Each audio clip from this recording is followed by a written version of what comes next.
Welcome to the Future of Media. I'm delighted to see so many of you here today. So what you seem to have got here is that actually in some ways there may be an argument for saying the pandemic has actually maybe been good for TV, because what it's persuaded sort of many decision makers is that actually TV still actually has a sort of key part in many people's lives. I heard one of the holding companies made 250 people redundant before the pandemic, now have 350 vacancies open.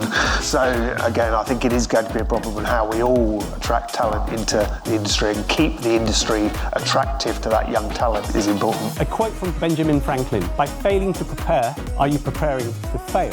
So in planning, are you preparing to plan or planning to fail? What one thing would you change right now if I gave you a magic wand? Oh my gosh, okay, can I have 10?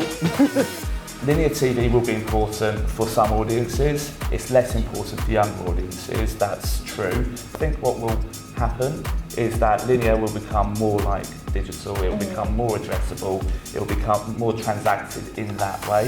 The pandemic has forced shoppers to reconsider how and where they shop. There is now no such thing as an online shopper, as online and in-store shoppers exhibit such similar changes in behaviour. Fundamentally, time and again, they are often the same person, just looking for a different experience.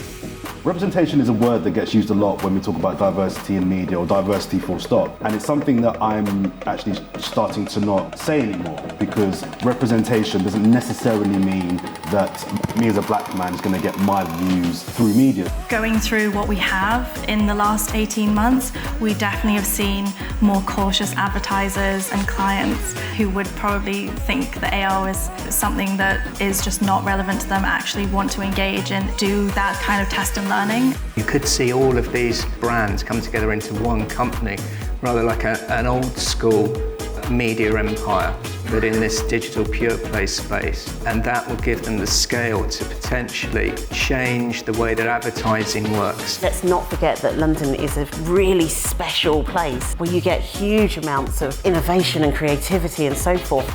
Planners are more like a character actor. You know, we're quite capable of picking up an Oscar, but actually our job is to make everybody else look good.